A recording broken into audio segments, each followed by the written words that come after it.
شهر رمضان الذي انزل فيه القرآن زمانہ آج بھی قرآن سے ہی فیض پائے گا، مٹے گی ظلمت شب اور ستارہ جگمگائے گا۔ قرآن کریم کامیابی کی شاہ کلید ہے، یہ دائمی منشور اور دستور حیات ہے۔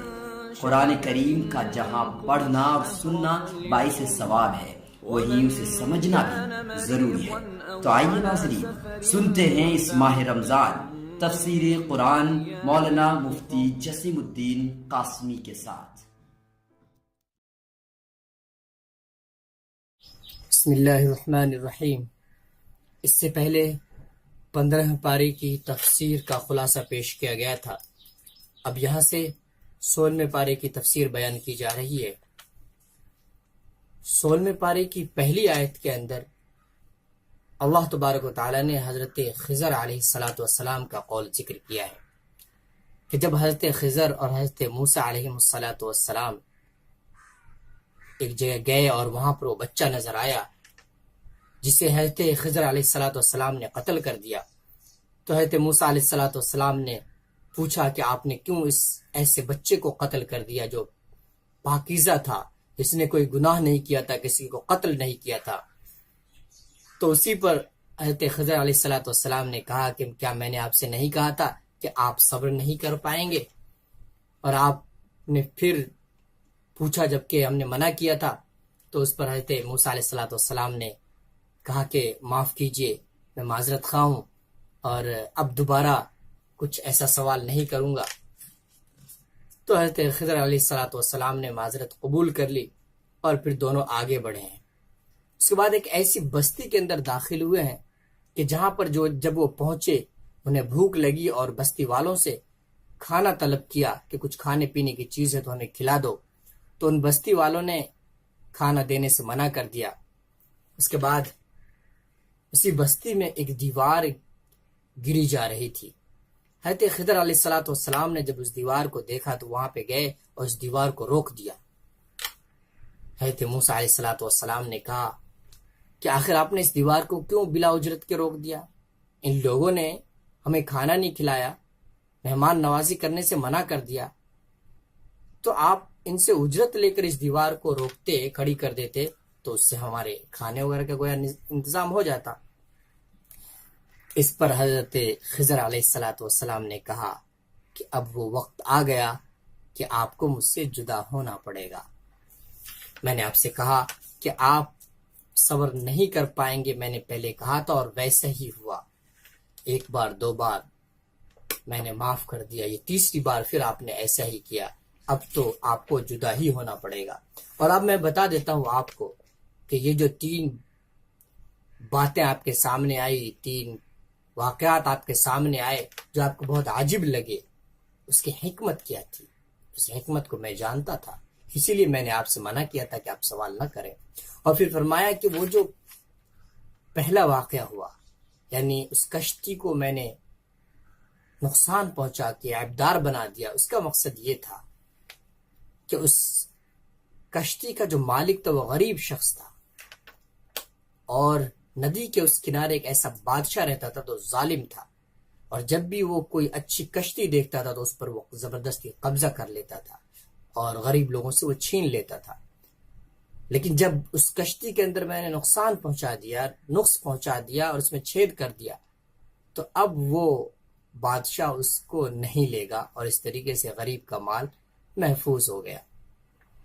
اس کے بعد جو اس بچے کو میں نے قتل کیا تو دراصل وہ بچہ بڑا ہو کر سرکش، اللہ کا نافرمان بننے والا تھا، جس سے اندیشہ تھا کہ اپنے والدین کو بھی گمراہ کر دے۔ تو اس لیے میں نے اس بچے کو قتل کر دیا تاکہ اللہ اسے دوسری اولاد سے نوازے جو بہتر صالح ہو۔ اس کے بعد فرمایا کہ وہ جو دیوار گر رہی تھی جسے میں نے روک دیا، دراصل اس دیوار کے نیچے 2 یتیم بچوں کا خزانہ چھپا ہوا تھا۔ یہ جو بچے چھوٹے تھے، ابھی اگر یہ خزانہ ظاہر ہو جاتا تو لوگ اس پہ قبضہ کر لیتے، اس لیے میں نے اس دیوار کو روک دیا کہ یہ بچے بڑے ہو جائیں تو پھر یہ لوگ اپنے خزانے کو نکال کر اس سے فائدہ اٹھا سکیں۔ دراصل حضرت موسیٰ علیہ السلام نے جو اعتراضات کیے وہ صحیح تھے ظاہری اعتبار سے، اس لیے کہ بغیر وجہ کے یہ چیزیں سامنے آئیں اور انہوں نے ایسا کیا. لیکن دراصل جو تکوینی علم ہوتا ہے وہ نبیوں کو اللہ تبارک و تعالیٰ جس سے نوازتے ہیں، اس علم سے حضرت خضر علیہ السلام کو اللہ نے نوازا تھا، اور حضرت موسیٰ علیہ السلام کو یہ دکھلانا تھا کہ آپ سب سے زیادہ جاننے والے نہیں ہیں، بلکہ فوق کل ذی علم علیم، ہر علم والے کے اوپر اللہ نے ایک اس سے بڑا علم والا رکھا ہے. یعنی کچھ ایسے علم کے گوشے ہیں جن سے حضرت خضر واقف ہے، آپ ان سے واقف نہیں ہیں. اس کے بعد اس پارے کے اندر حضرت ذوالقرنین کا واقعہ مذکور ہوا ہے. مشرکین اللہ کے نبی صلی اللہ علیہ وسلم سے الگ الگ سوال پوچھتے تھے تاکہ اگر وہ نہ بتا پائیں تو اس بات کو پھیلا دیں کہ یہ کیسا نبی ہے جن کے بارے میں جن کو یہ بھی نہیں معلوم، اگر نبی ہیں تو اللہ سے معلوم کر کے بتا دیں. تو انہوں نے اسی طرح ایک سوال پوچھا کہ آپ بتائیں کہ وہ شخص کون تھا جس نے مشرق و مغرب پوری دنیا کا سفر کیا، ایسٹ ویسٹ دنیا کے پورے علاقے کا سفر کیا. اللہ تبارک و تعالی نے قرآن کریم کے اندر پورا واقعہ حضرت ذوالقرنین کا ذکر فرما دیا. حضرت ذوالقرنین کو اللہ تبارک و تعالیٰ نے بڑے وسائل اور بڑی طاقت سے نوازا تھا. ان کا نام مورخین نے لکھا ہے کہ یہ وہی بادشاہ ہیں جن کا نام سائرس تھا اور جو ایران کے بادشاہ تھے، اور جنہوں نے بنی اسرائیل کو بابل سے آزاد کرا کر، ان پہ جو ظلم ہو رہا تھا وہاں سے انہیں آزاد کرا کے دوبارہ فلسطین میں لا کر انہیں آباد کرایا تھا. یہ وہی بادشاہ ہیں. چنانچہ ان کے 3 اسفار کا ذکر ہے کہ انہوں نے 3 بڑے سفر کیے. پہلا سفر ان کا تھا دنیا کے مغربی علاقے کی طرف، یعنی دنیا کے بالکل مغرب ویسٹ کے علاقے میں جو دنیا کی بالکل انتہا ہے وہاں تک گئے. دوسرے سفر میں مشرق یعنی بالکل ایسٹ جانب میں سب سے آخری حد تک گئے دنیا کے حصے.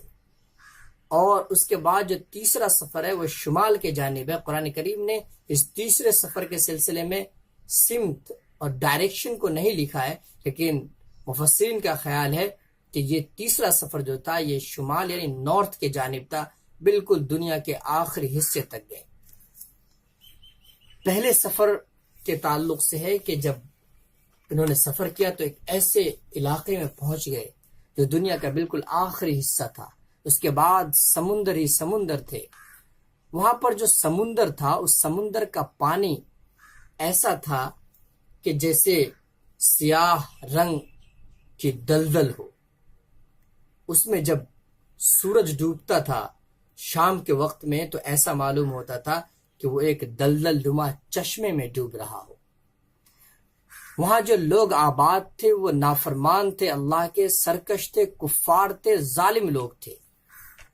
ان لوگوں پر فتح حاصل کی ہے ذوالقرنین نے. تو اللہ نے یہ حکم دیا کہ آپ چاہیں تو انہیں ہلاک کر دیں ان کی نافرمانیوں کی وجہ سے، اور آپ چاہیں تو ان کے ساتھ اچھا معاملہ کریں اور یہ بہتر ہے. مطلب دونوں آپشن دیے، لیکن یہ کہا اللہ نے، گویا اشارہ کیا کہ ان کے ساتھ اچھائی کا معاملہ کرنا بہتر ہے. حضرت ذوالقرنین نے یہ کہا کہ میں انہیں اللہ کے دین کی دعوت دوں گا، میں انہیں اصلاح کے راستے کی طرف دعوت دوں گا، انہیں ظلم سے روکوں گا، انہیں اللہ کے حکم کی فرما برداری کرنے کا حکم دوں گا. اگر یہ لوگ مان گئے تو بہتر ہے، ان کا کوئی اکرام کیا جائے گا، اور اگر یہ نہیں مانتے تو پھر میں انہیں سزا دوں گا.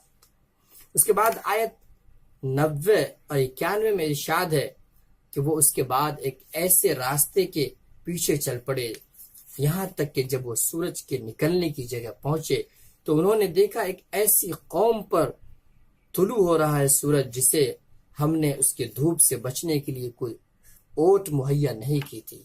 یعنی جو دوسرا سفر ہوا ہے دنیا کے بالکل آخری حصے، آخری کنارے تک ایسٹ کی جانب میں، وہاں جب پہنچے تو ایسی قوم کو دیکھا کہ جو قوم کھلے آسمان کے نیچے رہتی تھی اور وہ چھتوں کے نیچے نہیں رہتی تھی۔ اس کے بعد تیسرا جو سفر ہوا ہے شمال کے جانب، تو وہاں جب پہنچے ہیں تو ایسی قوم کے پاس پہنچے کہ جو قوم ان کی زبان کو نہیں جانتی تھی، تو ترجمان وغیرہ کے ذریعے جو بات ہوئی ہوگی اس کا ذکر ہے کہ اس قوم کے لوگوں نے حضرت ذوالقرنین سے کہا کہ آپ کو اللہ نے بڑے وسائل سے نوازا ہے، طاقت سے نوازا ہے، آپ ہمارے اوپر ہو رہے ظلم کو ذرا روک دیجئے۔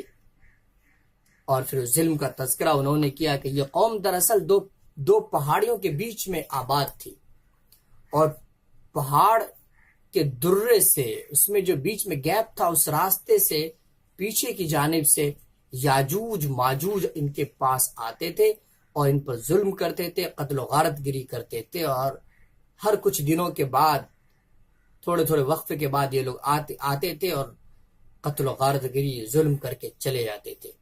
یاجوج ماجوج دراصل انسانوں کے ایک ایسے ریلے کا نام ہے جو غیر متمدن ہے، اور انسانی آبادی میں یہ لوگ برابر نکلتے رہتے ہیں، اور کئی بار یہ نکلے ہیں، بہت سی مرتبہ یہ لوگ جب متمدن سویلائزڈ ہیومن کے پاس یہ لوگ آئے تو یہ لوگ بدل گئے اور سویلائزڈ بن گئے، مہذب بن گئے، اور بہت سی مرتبہ یہ لوگ نہیں بنے، جیسا کہ اس واقعے میں ذکر ہے کہ یہ لوگ قتل و غارت گری کر کے چلے جاتے تھے۔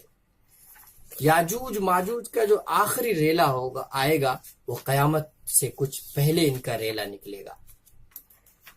تو پھر لوگوں نے یہ کہا کہ آپ ان سے نجات دلانے کی کوئی تدبیر کیجئے براہ کرم حضرت ذوالقرنین سے، اور یہ کہا ساتھ ہی کہ آپ ہم سے اس کے بدلے میں اجرت بھی لے سکتے ہیں۔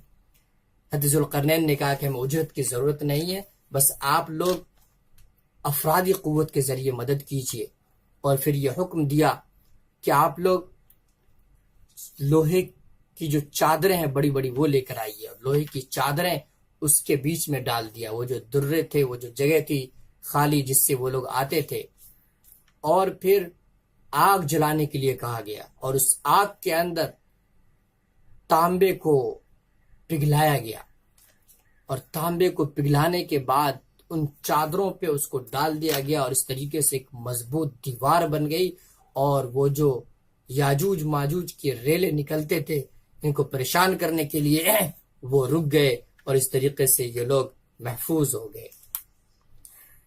آگے اللہ تبارک و تعالیٰ نے قیامت کی ہولناکی، مشرکین کی بدعقیدگی، کفر کی سزا اور ایمان والوں کو بہتر بدلہ ملنے کا تذکرہ کیا ہے۔ اس کے بعد اللہ تبارک و تعالیٰ نے آیت 108 کے اندر یہ فرمایا کہ اے نبی آپ ان لوگوں سے کہہ دیجئے کہ اگر میرے رب کی باتیں اور ان کی گویا صفات و کمال کو لکھنے کے لیے جو سمندر ہے، اس پورے سمندر کو روشنائی بنا لیا جائے، اور اس سمندر کی کمی پوری کرنے کے لیے ویسا ہی ایک اور سمندر ملا لیا جائے اس کے ساتھ، اس کے باوجود اللہ کی جو صفات ہے، ان کے جو کمالات ہے، اس کو نہیں لکھا جا سکتا۔ اللہ اتنے صفات و کمالات کے مالک ہیں۔ اس کے بعد سورہ مریم شروع ہوتی ہے، یہ سورہ مکی ہے اور اس کے اندر 98 آیتیں ہیں۔ اس سورت کے شروع میں حضرت زکریہ علیہ السلام کا ذکر ہے کہ حضرت زکریہ علیہ السلام نے بڑھاپے کے اندر اللہ سے جو دعا کی ہے کہ اللہ میری ہڈیاں کمزور ہو چکی ہے، میرے بال سفید ہو چکے ہیں، اولاد سے میں نہیں نوازا گیا ہوں، میرے جو وارثین ہیں اس وقت ان سے مجھے اندیشہ ہے کہ اللہ کے دین کو وہ قائم نہ رکھ سکیں، اس لیے مجھے اولاد سے نوازیے۔ اور وہ بھی داعیہ اس وقت پیدا ہوا جب حضرت مریم علیہ السلام کے پاس بے موسم پھل دیکھے تھے، تو ان کے دل میں آیا کہ جو اللہ بے موسم پھل دے سکتا ہے وہ ہمیں زیادہ عمر ہونے کے باوجود اولاد کیوں نہیں دے سکتا۔ پھر اللہ نے حضرت یحییٰ علیہ السلام کی صورت میں اولاد سے نوازا ہے۔ پھر حضرت مریم علیہ السلام کا ذکر ہے کہ جب وہ 13 سال کی ہوئی تو ان کو پہلی بار حیض آیا، تو بیت المقدس کے مشرق جانب میں جا کر وہ غسل کرنے کے لیے چلی گئی، تو وہاں پہ ایک نوجوان آ گیا۔ حضرت مریم علیہ السلام کو بہت عجیب لگا اور کہا کہ اللہ سے ڈرو، تم یہاں کیوں آ گئے؟ تو انہوں نے کہا کہ میں فرشتہ ہوں، اللہ کی طرف سے بھیجا گیا ہوں، اور اللہ نے حکم دیا کہ آپ کو اولاد سے نوازوں۔ انہوں نے کہا ایسا کیسے ممکن ہے، مجھے تو کسی مرد نے چھوا نہیں، لیکن اس کے باوجود انہوں نے کہا کہ اللہ جو چاہتا ہے وہ ہو جاتا ہے۔ انہوں نے حضرت مریم کی گریبان میں پھونک ماری جس کی وجہ سے آپ کو حمل ٹھہر گیا۔ پھر اللہ نے یہ حکم دیا کہ ایک الگ جگہ میں جا کر، جنگل میں جا کر وہ ٹھہر جائیں، چنانچہ انہوں نے ایسے ہی کیا۔ وہاں پر اللہ تبارک و تعالیٰ نے کھجور کے اندر تازے پھل پیدا کر دیے ان کے لیے، جب وہ ٹہنیوں کو ہلاتی تو وہ گرتے۔ اس طرح سے چشمہ اللہ تبارک و تعالیٰ نے وہاں پہ ان کے لیے پیدا کر دیا تاکہ اس سے وہ پانی پی سکیں۔ اور پھر یہ کہا کہ اگر کوئی آ کر پوچھے کہ کیوں بیٹھی ہو، کیا ہو گیا، بچے کہاں سے آ گئے، تم حمل کیسے ٹھہر گیا، تو اس طرح کے گویا سوالات کے جواب میں اگر کوئی کہے تو بول دینا کہ میں روزے سے ہوں، یعنی میں بات نہیں کر سکتی، بات کرنے کا میرا روزہ ہے۔ اور اس طریقے سے پھر جب بچے کی پیدائش ہوئی تو لوگوں نے الزام لگایا کہ یہ بچہ کہاں سے لے آئی، تمہاری تو شادی نہیں ہوئی۔ تو پھر اللہ تبارک و تعالیٰ کے جیسا کہ ان کو ہدایت دی تھی، انہوں نے کہا کہ اس بچے سے پوچھ لیجئے۔ اور حضرت عیسیٰ علیہ السلام جو گود میں تھے وہ بول پڑے کہ میں اللہ کا بندہ ہوں، میں نبی ہوں، مجھے کتاب دی گئی ہے۔ ان باتوں کو سن کر ان لوگوں کو یقین ہو گیا کہ ہاں واقعی یہ اللہ تبارک و تعالیٰ کی طرف سے ہی یہ بچہ آیا ہے۔ اور پھر حضرت عیسیٰ علیہ السلام بڑے ہوئے ہیں۔ حضرت عیسیٰ علیہ السلام کی خاص طور پہ پیدائش کا ذکر اس صورت کے اندر ہے۔ اس کے بعد آیت 40 سے لے کر 50 تک حضرت ابراہیم علیہ السلام کا تذکرہ ہے، جس میں انہوں نے اپنے والد آزر کو بت پرستی سے روکنے کی کوشش کی۔ پھر حضرت موسیٰ، حضرت ہارون، حضرت اسماعیل اور حضرت ادریس علیہ السلام کا بھی اجمالی تذکرہ ہے۔ آیت 71 میں ارشاد ہے اور تم میں سے کوئی نہیں ہے جس کا اس دوزخ پر سے گزر نہ ہو۔ پل صراط کی طرف اشارہ ہے۔ پل صراط کے بارے میں گویا یہ آیت ہے کہ جہنم کے اوپر سے اللہ نے ایک راستہ بنایا ہے جسے پل صراط کہا جاتا ہے۔ جو لوگ اہل ایمان ہوں گے اور جنتی ہوں گے وہ اس پل صراط سے ایسے گزر جائیں گے کہ جہنم سے ان کو ذرا بھی تکلیف نہیں ہوگی، اور جو لوگ جہنمی ہوں گے اوندے منہ اس جہنم کے اندر گریں گے۔ پھر اللہ تبارک و تعالی اگر اس کے دل میں ذرہ برابر بھی ایمان ہوگا، رائے کے دانے کے برابر بھی ایمان ہوگا، تو اللہ اس کے کیے کی سزا دے کر، اس کے برے اعمال کی سزا دینے کے بعد پھر اس کو جنت میں داخل فرمائیں گے۔ آگے آیت 86 کے اندر اللہ تبارک و تعالی نے فرمایا کہ مجرموں کو پیاسے جانوروں کی طرح ہکا کر دوزخ کی طرف لے جایا جائے گا، پھر جہنم میں ڈال دیا جائے گا۔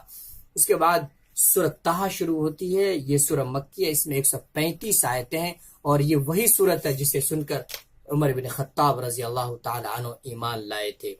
اس سورت میں آیت 9 سے لے کر 98 تک حضرت موسیٰ علیہ السلام اور ان کی قوم کا تفصیلی واقعہ بیان ہوا ہے، جن میں سے کچھ حصہ پہلے بیان بھی ہو چکا ہے اور آگے بھی آنے والا ہے۔ اور آیت 114 میں ارشاد ہے، اے نبی یہ دعا کرتے رہا کیجئے کہ میرے پروردگار مجھے علم میں اور ترقی عطا فرما۔ اللہ کے نبی صلی اللہ علیہ وسلم کو اس دعا کی تلقین فرما کر اللہ تبارک و تعالیٰ نے ہم انسانوں کو یہ ایک تعلیم دی ہے کہ انسان جتنا بھی علم حاصل کر لے اسے ہمیشہ اس بات کی دعا کرتے رہنا چاہیے کہ اللہ اور زیادہ ہمیں علم سے نوازیے، اور ساتھ ساتھ یہ کوشش بھی کرتے رہنا چاہیے کہ علم جتنا بھی حاصل کر لے اور زیادہ سے زیادہ علم حاصل کرنے کی کوشش اور تگ و دو میں لگے رہنا چاہیے۔ اس کے بعد آیت 115 سے 123 تک حضرت آدم علیہ السلام کا واقعہ مذکور ہوا ہے۔ آیت 124 میں اللہ فرماتے ہیں جو میری نصیحت سے منہ موڑے گا اسے میں تنگ زندگی دوں گا، بڑی تنگ زندگی اسے ملے گی، اور قیامت کے دن ہم اسے اندھا کر کے اٹھائیں گے۔ یعنی جب قبر سے اٹھا کر حشر کی طرف اللہ تبارک و تعالیٰ لے جائیں گے اس وقت یہ لوگ اندھے ہوں گے، لیکن بعد میں پھر انہیں بینائی دے دی جائے گی۔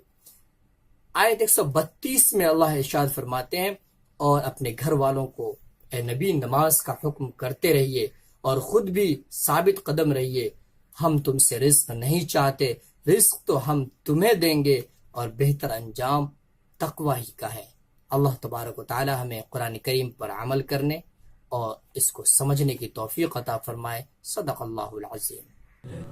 حب سنت یا الہی حب قرآن دے مجھے، نعمت دارائن عالی نور ایمان دے مجھے، کام میرا زندگی بھر خدمت قرآن ہو، فہم قرآن دے الہی نور عرفان دے مجھے۔ ناظرین، تفسیر قرآن کا یہ پروگرام آپ سن رہے تھے ملت ٹائمز کے یوٹیوب چینل پر۔ روزانہ تراویح میں پڑھے جانے والے قرآن کی مختصر تفسیر آپ سے بیان کر رہے ہیں مرکز المعارف ایجوکیشن ریسرچ سینٹر کے استاذ مولانا مفتی جسیم الدین قاسمی۔